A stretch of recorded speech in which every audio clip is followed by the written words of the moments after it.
Happening right now, cleanup is underway after some powerful storms move through East Texas. We'll hear from folks who were caught right in the middle of it. New tonight, a manhunt that stretched across the country has ended in East Texas. A closer look at this fugitive accused of murder. Back on dry land, the latest on dozens of passengers who were stranded on a cruise ship because of a deadly outbreak. And no relief at the pump as oil prices rise yet again. We'll hear from drivers feeling the strain. Strong thunderstorms are moving through East Texas tonight. We'll track where those storms are and when they'll be moving out right here on East Texas News Weekend. Caring, committed, proud of East Texas.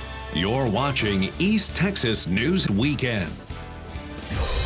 Good evening. Happy Mother's Day, and thank you for joining us. We have a few more thunderstorms to get through tonight before things start clearing out. Let's check in with First Alert meteorologist Emily Edwards. Emily, how are we ending this Mother's Day? Well, we're ending it pretty rainy out there, Brooke. We're tracking several thunderstorms moving through East Texas tonight. Thankfully, nothing severe in East Texas right now, but we are continuing to track that potential for strong thunderstorms through the rest of the night. Here's a look outside at First Alert Live Doppler radar. You can see numerous thunderstorms pushing into the area. I'll turn the lightning off here so you can see those storms a little better. And we're kind of watching two areas of thunderstorms here. You see that activity kind of building in from the northwest there into parts of, say, that I-30 corridor, and more of those building in from the west. And we're also watching a few strong thunderstorms down to the south, lifting up from the north that are moving through deep East Texas right now, say from Trinity to Polk to Tyler counties. Those storms have been at times severe through the evening. Right now, again, nothing severe in East Texas, and these storms are lifting up to the north very slowly, moving at about, say, 10 to 15 miles an hour. We'll continue to keep an eye on things through the rest of the night. That high chance for rain does continue into the next several hours before we start to see most of that activity diminishing by around daybreak or so on Monday, with a little bit of a cooler afternoon expected for us tomorrow. Brooke, in just a few more minutes, we're going to walk through the specific timing of when those storms move out with Futurecast. Emily, thank you. Today's storms left some damage in Wood County. Tonight, cleanup is underway along Governor Hogg Parkway in Quitman. A huge tree was uprooted this evening at Hogg Shrine State Park. Nearby residents talked tonight about the moments when the storm came through. All of a sudden, the weather just turned. It got real dark, and I had called a friend and I said, "Are y'all having a lot of bad weather?" And they said yes. And then all of a sudden, it's just like the sky just opened up and it just poured. It was pouring so heavy that you couldn't even hardly see. Fortunately, no injuries were reported. New tonight, the FBI says that a man wanted in connection with a 2024 murder has been captured in East Texas. Officials say 37-year-old Ricky Vargas was arrested in Longview. FBI officials say he's a member of the Latin Kings gang and is accused of stabbing a man outside a bar in New Jersey back in 2024. He is charged with first-degree murder and possession of a weapon for unlawful purposes. Judicial records say he was booked into the Gregg County Jail on Thursday. Right now, there's no word on when he will be back to New Jersey. A Tyler truck driver has died after a crash in Louisiana. Authorities in DeSoto Parish say around 6 a.m. a Kenworth 18-wheeler went off Highway 175 and overturned. The driver, 35-year-old Daylon Perkins of Tyler, was pronounced dead at the scene. Authorities say he was wearing a seatbelt and alcohol was not involved in this crash.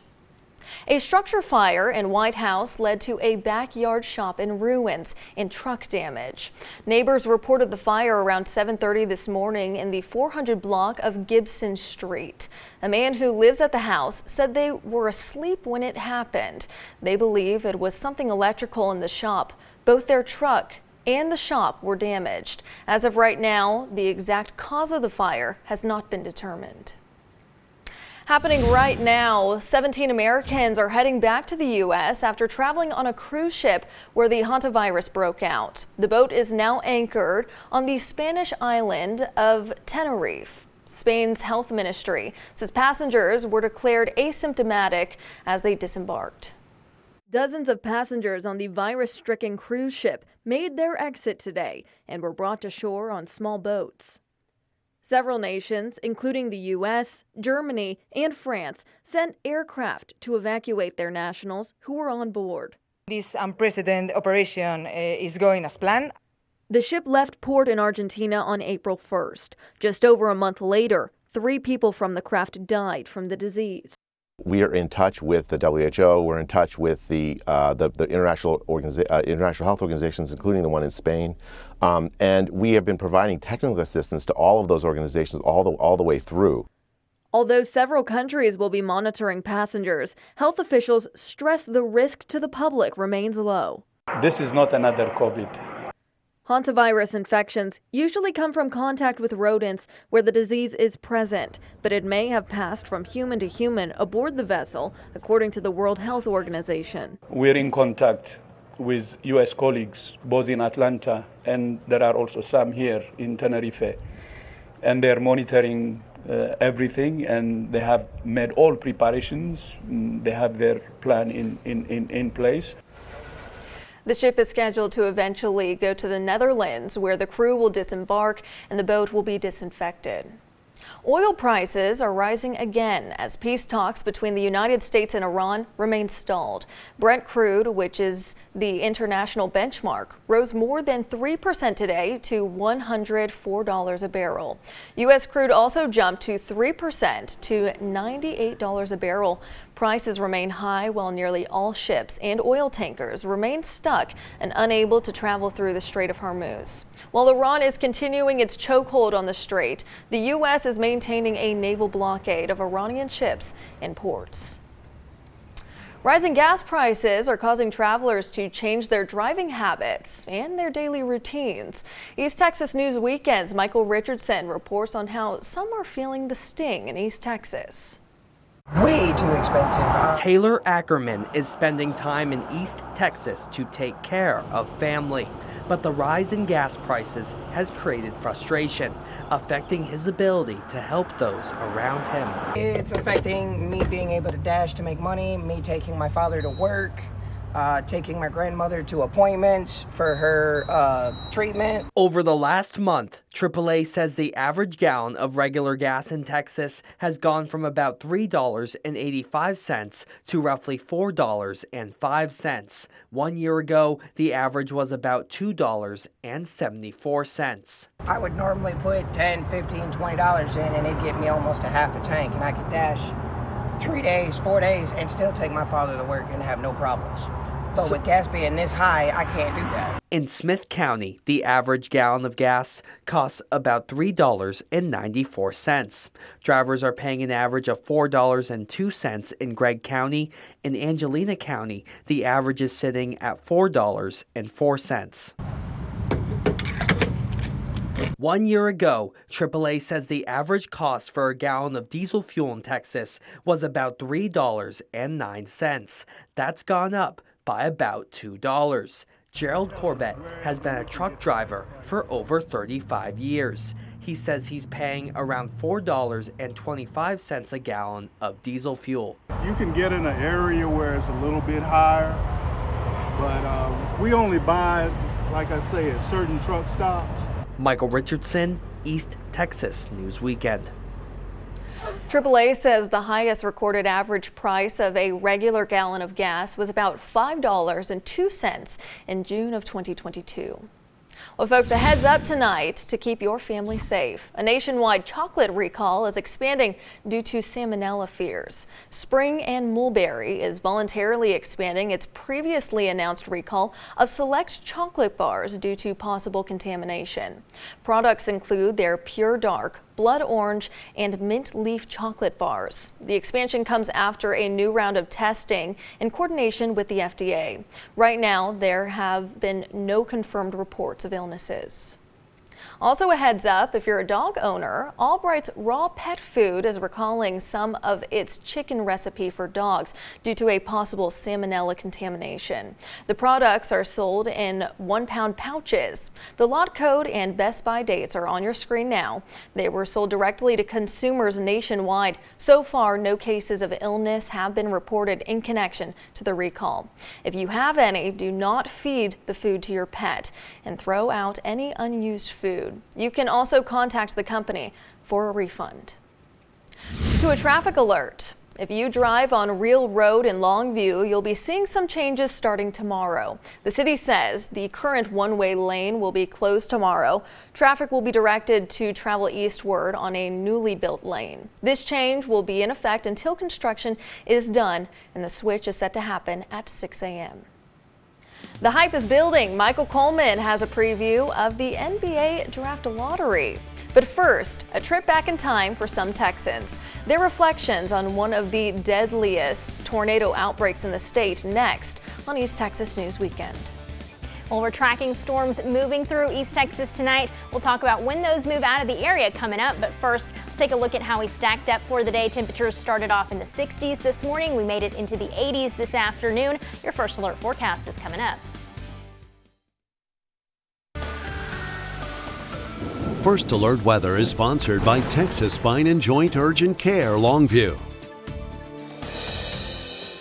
Well, we've seen a bit of rain in East Texas so far today. Our weather watchers tonight, the big winner, Marty, Gerald, and Yantis reporting in over 2 inches of rain, but we're still seeing rain falling in East Texas tonight. In fact, tracking some strong thunderstorms moving through the area. Here's a look at that First Alert Live Doppler radar for you, and you can see widespread rain moving through the area. Thankfully, nothing severe in East Texas right now, but some gusty winds, some pockets of heavier rainfall, all possible as this system moves through. We have a cold front that's kind of bisecting our East Texas area, sitting right through the middle of this region. And we notice up to the north, kind of north of I-20, we're seeing showers and thunderstorms kind of building in from the north and west there. Again, nothing severe in those areas, but some brief heavy downpours possible as that rain continues to move through. And then if we focus in a little more further to the south in deep East Texas, we are tracking some strong thunderstorms, and they've been moving very slowly over the last couple of hours. You can see nearly stationary, just kind of sitting over the same area for the last couple of hours, and that's leading to some concerns for that heavy rainfall, those training thunderstorms leading to some flash flooding concerns for those areas. So if you're, say, in southern Polk County, southern Tyler County, you want to be aware of that heavy rainfall moving through your area. We do have one severe thunderstorm, not in our East Texas area, but just on the west side of Houston County there, between the western edge of Houston County and I-45 there. And we're watching another area of thunderstorms out to our west. You can kind of see it started to organize into a line here, and that line is going to continue to push down to the south and east through the overnight hours, and at times that could bring a few strong to severe thunderstorms our way here in East Texas. So severe weather threat for the rest of the night. Most of us in that marginal or that level 1 out of 5 risk, mainly concerned with hail as well as those gusty winds as those thunderstorms continue for the rest of the night. So that complex that we're watching out west, again, that continues to push further down to the south and east through the overnight, bringing that widespread rain to us here in East Texas. That severe weather threat does continue for at least the next few hours. Most of those storms starting to diminish by around daybreak or so on Monday. We'll see a bit of clearing through Monday afternoon, but a few showers lingering through the afternoon as well. Once we clear out all that rain late Monday, we'll finally see clearing skies for the rest of the week. Lots of sunshine for your Tuesday. You'll notice a little cooler for your Monday thanks to that front. We'll be in the 70s tomorrow afternoon, but we quickly warm back into the 80s later this week. In fact, Brooke, by the end of the week, we're going to be in the upper 80s, getting pretty close to that 90-degree mark. Good. Hopefully people were still able to go out and, enjoy Mother's Day. Yeah, it wasn't a total washout earlier today, so hopefully some people were able to dodge the storm. Yes, thanks so much, Emily. We'll check back in with you. The parents of a teenager battling terminal cancer reunited with their son a day before his death. The couple had been detained by the Department of Homeland Security at a facility in Arizona. Isidoro Gonzalez Aviles and Norma Annabelle were reunited with their son Kevin on Saturday in Durango, Mexico. Kevin was born in the U.S. but was raised in Mexico. He became sick while visiting with relatives in Chicago last winter. His parents were living in Mexico and tried to re-enter the U.S. last month to see their son, but authorities arrested them. The Homeland Security Department released them from custody on Friday, leading to Saturday's reunion. The family confirmed their son died this afternoon. Tomorrow marks 73 years since a devastating tornado struck central Texas. More than 140 people died when an outbreak of tornadoes struck in the Waco area in 1953. This weekend, some walked a mile in those shoes of those who experienced it firsthand. The walking group, called Waco Walks, met at the Tornado Memorial in downtown Waco. Together, they walked the path of the tornado to get a better understanding of what people experienced on the day it hit. We're standing over where the dentist building was, which was a huge furniture store, which was one of the places where the most people died in the tornado. And you know, it just feels different to be standing in the place where it happened. More than 100 people attended this year's walk. They work to help East Texas navigate a difficult time. Up next, how this group is making sure families don't have to face Parkinson's alone. Welcome back. Nearly 90,000 people are diagnosed with Parkinson's disease every year, and there's no cure. But one organization in Tyler is trying to help those who may feel lost and confused with their diagnosis. East Texas News Weekend's Melly Valencia has more. At her clinic in Tyler, speech-language pathologist Megan Arnold sees firsthand how Parkinson's disease hits close to home. When we look at statistical occurrences of Parkinson's, we do see higher increased frequency here in East Texas.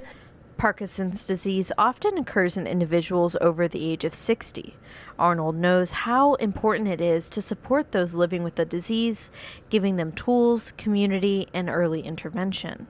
Arnold runs a Parkinson's support group in Tyler, but it's not just for those with the disease. Spouses, children, and friends are welcome too. 3 years ago, the wife of a Parkinson's patient requested the group. Arnold made it happen. She said it felt isolating and hard, and so we said, well, we have the ability to, let's start a group. The group brings in a different professional each month to provide support and information. We bring in a different professional every month.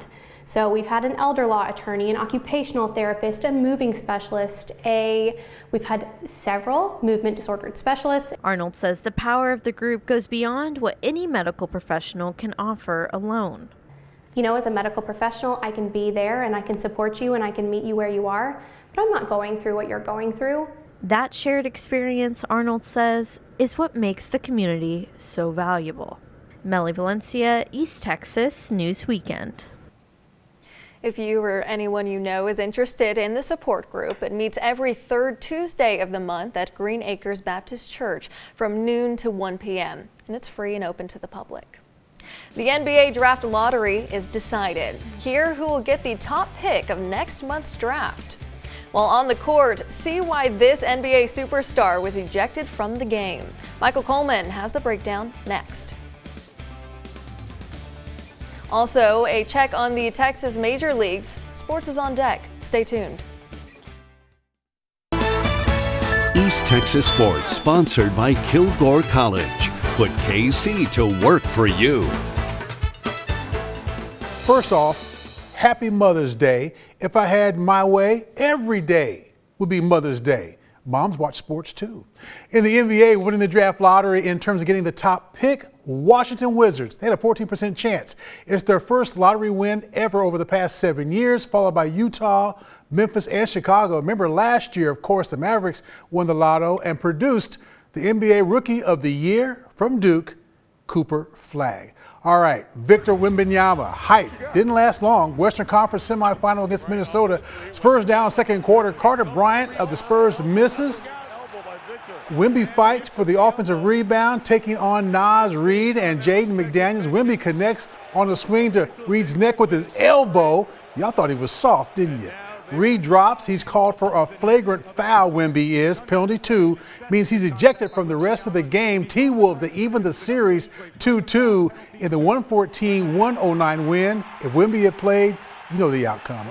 New York Knicks pulled off the sweep against the 76ers, 144-114. Now, you give up almost 150 points, and you're in the playoffs? At the half, New York led 81-57. We're talking NBA, folks. Former Mavericks playmaker Jalen Brunson scored 22 points, combining with his teammate Josh Hart and hitting 25 three-pointers. tying an NBA postseason record. 6 Knicks off the bench scored in double figures. Knicks reached the Eastern Conference Final last year, losing to Indiana. Then they fired their coach, Tom Thibodeau. Their new guy, Mike Brown, has them back in the playoff for the second year in a row in the Eastern Conference Final. Rangers and the Cubs wrap up their series in the fourth, scoreless, and what a way for a run to get on the board. Josh Young scores on the fielder's choice. Jock Peterson reaches third. Cubbies challenged the tag play on Young. It was upheld, so it's a 1-0 Rangers lead.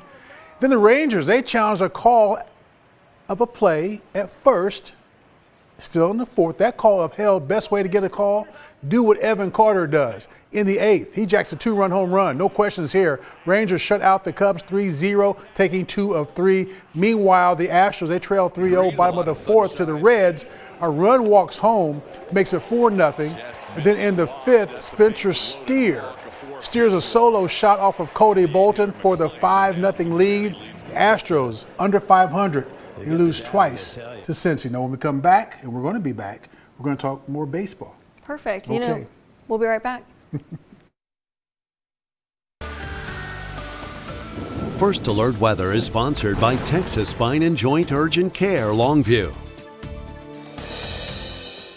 Well, we're tracking thunderstorms continuing to build into East Texas tonight. We've got this activity that's building in from the west and northwest there. You'll kind of notice right along and north of I-20. Most of this just shower activity at this point. They were thunderstorms earlier, but they're continuing to weaken as they push into our area. You'll notice, though, further south, we are tracking a few areas of thunderstorms that have started to develop over the last couple of hours, say from just on the north side of Grapeland there towards Alto, towards the Mount Enterprise and Garrison areas, tracking a few thunderstorms there. Nothing severe in East Texas right now, but some pockets of heavier rainfall, some gusty winds, maybe some small hail possible with a few of these thunderstorms. And if we look further to the south into parts of deep East Texas, you'll notice here parts of Polk and Tyler County seeing some very heavy rainfall right now with this cluster of strong thunderstorms that's moving through the area. Say right near the Lake Livingston area, right along Highway 190 towards Woodville.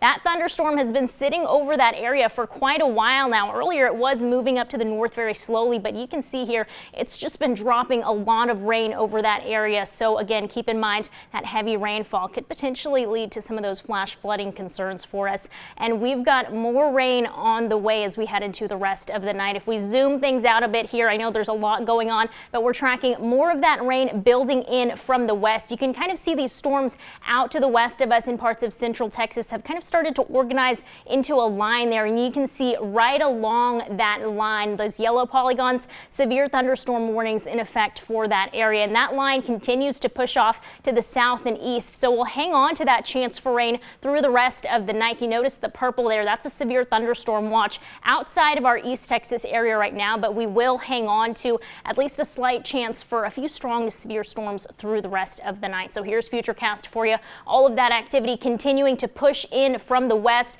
through the overnight, becoming a bit more widespread through the next couple of hours before that activity starts to diminish by around daybreak or so on Monday. Main concerns are going to be the gusty winds as well as the hail with any of those stronger thunderstorms that move through tonight. Through your Monday, we'll hang on to a slight chance for a few showers. I'm not expecting a whole lot of storm activity tomorrow, and by late Monday, we'll finally see some clearing. We're a little cooler tomorrow thanks to the front that moves through tonight, but we see a quick warm up through the rest of next week. Here's a full look at your 7-day forecast. 70s for your Monday afternoon, a slight chance for rain. We dry things out by Tuesday. Lots of sunshine returning through the rest of this week, and notice those temperatures quickly climbing back into the 80s for your Tuesday afternoon, back into the upper 80s, nearing 90 degrees by the end of the work week. And it looks like into the upcoming weekend, we're going to stay pretty warm, Brooke. So if you're making your plans for the weekend, just bear that in mind. It's going to be a little toasty out there. Looks like it's going to be a good week ahead. Thanks so much, Emily. No arrests yet in a weekend shooting before a high school prom. Police in Tennessee say a group of teens were gathered at a park before prom on Friday night when shots were fired. One of the teens was killed and 5 others were wounded. One of those victims is still in critical condition tonight. The school ended prom early and canceled classes tomorrow in light of this tragedy. New tonight, the Department of Justice is investigating possible insider trader linked to the war with Iran. People cashing in on more than $2 billion in profits. But the timing of those trades are raising serious questions. Here's ABC's Elizabeth Schulz. Tonight, sources tell ABC News the Justice Department is investigating $2.6 billion of suspiciously timed oil trades tied to the Iran war. In at least 4 cases, oil traders bet prices would drop right before they actually did. Investigators now probing whether they'd received inside information. Someone is profiting off Trump's war. Insiders who know what's going on and who place bets on that inside information. On March 23rd, just 15 minutes before President Trump announced he would postpone attacks on Iran's power grid, traders bet more than $500 million oil prices would fall. After the president's announcement, that's exactly what happened. Same story on April 7th. Hours before Trump announced the ceasefire, nearly $1 billion in bets that oil would drop. And it did. 20 minutes before Iran announced the Strait of Hormuz would reopen, traders bet $760 million that oil would fall. It happened. And on April 21st, 15 minutes before Trump extended the ceasefire, $430 million in bets came in and paid off. Secretary Hegseth, do you have any explanation for these perfectly timed spikes in trading activity other than insider trading? Senator, all I can tell you is that everything we've done in our department, everything we've done with information, in working with the White House and across the interagency has been completely above board. The identities of the alleged people who made these trades have not been made public. And tonight, sources say investigators are working to determine whether they cashed in on access to government secrets. Elizabeth Schulze, ABC News, Washington.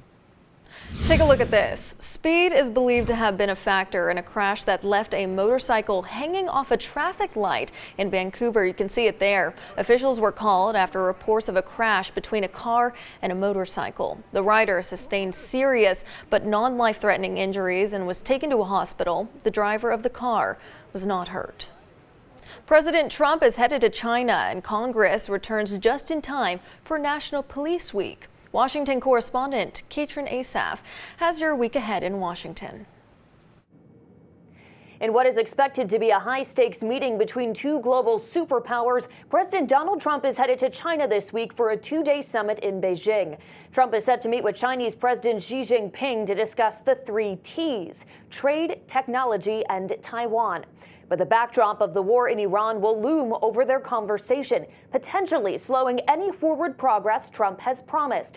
Beijing has deep economic ties to Tehran and is the largest buyer of Iranian oil, meaning any talk of trade or policy may be overshadowed by the situation in the Middle East. Trump is expected to begin that summit Thursday. Back at home, Congress returns from recess just in time for National Police Week. The annual event honors the sacrifice and dedication of law enforcement officers, memorializing those who gave their lives in the line of duty and advocating for those still in service. Attendees in D.C. can expect candlelight vigils, services, and a slew of safety-related bills discussed on the Hill. That's your week ahead in Washington. I'm Katrin Asaf. A big week ahead for an East Texas golf course. That's coming up. And he's going beyond just calling balls and strikes. The antics from this umpire now getting a lot of attention next on East Texas News Weekend. First Alert Weather is sponsored by Texas Spine and Joint Urgent Care Longview. Well, the rain continues to make its way through East Texas tonight. If you look up to the north there, say right along and north of I-20, most of this just shower activity at this point. Not seeing a whole lot of lightning within any of that rain. But if you look further down to the south, we have seen a few more thunderstorms quickly develop over the last couple of hours. We're tracking a few areas of thunderstorms here in East Texas. You'll notice this activity kind of building in from the west and northwest there. And if you look off further further to the south into deep East Texas, we are tracking some heavy rainfall moving through the area, especially a couple of our deep East Texas counties, Polk County, Tyler County, right near the Lake Livingston area, right along Highway 190 there, heading towards Woodville. We are seeing that thunderstorm just kind of sitting over the same area, dropping some heavy rainfall. Nothing severe in East Texas right now, but again, a few of these thunderstorms producing some heavy rainfall for parts of the area. And if we zoom things out a bit further here on the radar, we are tracking severe thunderstorms that are out to our west and southwest. You can see where this line has really started to fill in over the last couple of hours, right along the cold front that's making its way through East Texas. And you can see the southern portions of that line all along it. Severe thunderstorm warnings in the yellow there. A severe thunderstorm watch off to our south and west does not include any of our East Texas area.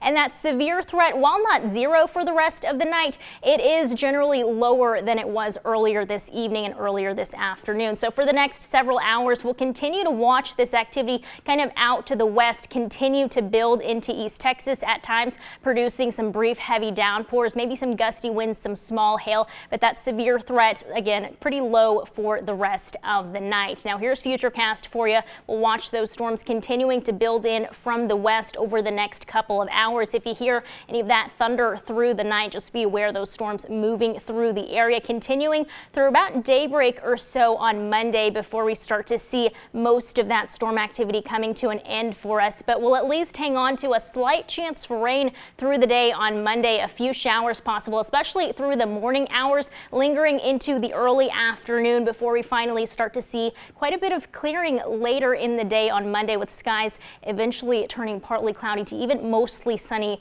late in the day. Temperatures tomorrow are going to be just a little bit cooler thanks to the front that's moving through tonight. Most of us topping off in the 70s, but we're tracking a pretty quick warm up later this week. Lots of sunshine returning by Tuesday as we dry things out, and you'll notice those temperatures back in the lower 80s for your Tuesday, back in the mid 80s for your Wednesday. Lots of sunshine continuing this week, and we see a warming trend continue as well. Temperatures in the upper 80s, in fact, nearing that 90-degree mark by the time we get to Friday, and that warmth continues into the upcoming weekend. We are dry for most of this work week. A slight chance for rain returns by Sunday, but Brooke, after all the rain we've seen this evening, I think most people want to break from the rain this week. I agree. I want to break from the rain. Thanks so much, Emily. A California Little League baseball umpire is catching attention on social media. It's because of his unique and animated play calling. Jake Schreiner caught up with him at a game to see why he's turning so many heads. Less than a week ago, Sawyer Sparks went viral for this Instagram video taken by one of the parents watching their son's game. The video currently has 126,000 likes. I was here watching my son's game, and Sawyer here was umpiring. I don't know who he was.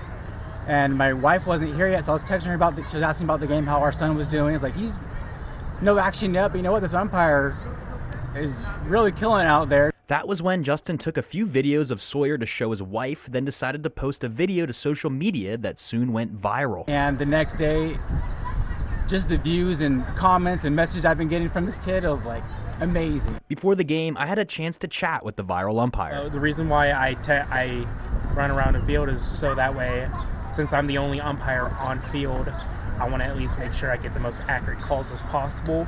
Sawyer says he's excited for the chance to show off his talents. I went ahead and met Justin, and I went ahead and just told him, like, hey, this is me. I thank you for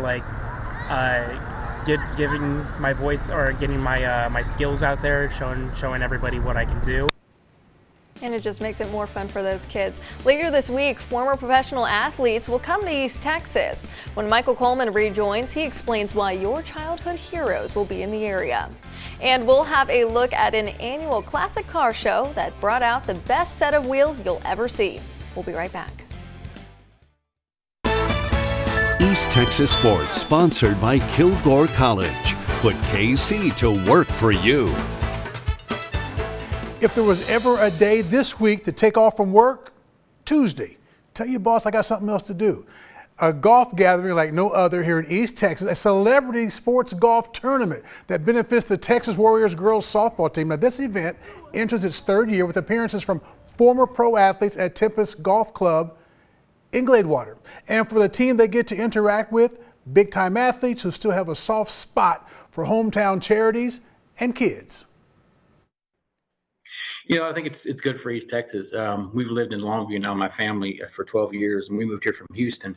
And there's not really anything, like this in this area, and we don't get a lot of things because, most time people want to go to Dallas, or they go to Houston, or sometimes Shreveport, and we don't get a lot of things like this, and it's great for our community.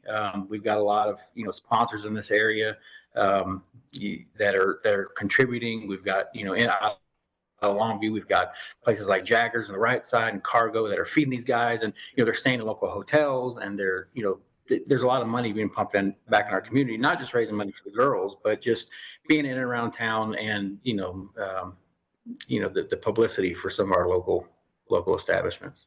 Well, you're right, because it does boost the economy as well. And I want you to give a shout out to the volunteers, because as you will be the first to tell everybody, I don't do this by myself. I have lots of help. Let's talk about the volunteers, my man. Yeah, I've got some good volunteers. A lot of it is our parents on our softball team. They're rolling up their sleeves. We've got some parents that are taking off work the next couple of days and doing airport runs. We've got guys flying into Dallas, Shreveport, Gregg County here.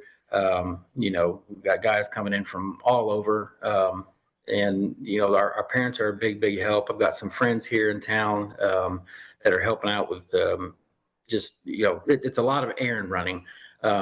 I think my wife's a huge help. Without her, I couldn't do it. That's right. Don't forget about the wife. At the Montez Cooper Car Show, a familiar face won his class in this beautiful Fiat 2s. As we know, our KLTV colleague was the winner. I call him Ponytail, but he didn't wear the ponytail yesterday. Meanwhile, this old school Chevy Capri is named Bruce Wayne. The owner, D'Angelo Watson, always wins his class advice. If you're entered in a car show in his class, you're going to always take second. And this class winner is the grandfather of Johnny Manziel, Paul, who tells me he owns 18 cars and has been a car lover all of his life. It's all for a good cause. Casa for the kids of East Texas. We'll be right back. Well, it was a big weekend at the box office. Theater revenues were more than 90% higher than the same weekend last year. David Daniel has the early estimates for the top 5 films. Your show, it's your creative vision. This is going to blow people's minds. Billie Eilish Hit Me Hard and Soft, the tour, live in 3D, directed by Eilish and James Cameron, debuted in 5th place with $7.5 million. Our shepherd was murdered, and we shall solve the crime. The Sheep Detectives began its quest in 4th place, finding $15.9 million. We need to capitalize on Michael's success. Michael is up to $240 million domestic after a 3rd place weekend worth $36.5 million. This is a war for the fate of your world. A strong start for Mortal Kombat 2, which debuted number 2 with $40 million. I'm feeling fab, I'm feeling free, I feel exceptional. The Devil Wears Prada 2 won the Battle of the Sequels, taking in $43 million for a domestic total of $145 million and $433 million worldwide. In Hollywood, I'm David Daniel. Some parts of East Texas could see a few more showers to end the weekend. Emily joins us with more next. Well, showers and thunderstorms are continuing to build into East Texas from the west and northwest. Nothing severe out there right now, but bear in mind you may be hearing some rumbles of thunder through the rest of the night. Severe threats for the rest of the night are generally pretty low for most of East Texas, but can't rule out some gusty winds, some small hail, and some brief heavy downpours through the rest of the night. Most of this rain coming to an end for us by around daybreak or so on Monday. Temperatures tomorrow start off in the 60s. We make it into the 70s through the afternoon. We'll keep a low chance for a few sprinkles through Monday afternoon, but then we start to clear things out later this week. Lots of sunshine returning for your Tuesday and a pretty quick warm up as well. Low 80s Tuesday afternoon, back in the mid to upper 80s by the end of the week. Some of us approaching that 90-degree mark by the time we get to the weekend. So if you like the heat, you probably like this week's forecast. Thanks so much, Emily. And thanks for watching, folks. Don't forget, Good Morning East Texas begins right here at 4:30 a.m. Until then, you can find the very latest news, weather, and sports 24/7 at KLTV.com and KTRE.com. Have a good night and happy Mother's Day. Get your news wherever you are. Sponsored by East Texas Professional Credit Union. This week's Pet of the Week is Bo. Submit your pet's photo on the Pet Project app today. Sure, they're dressed for whatever the weather has in store with the bus stop forecast tomorrow morning on Good Morning East Texas.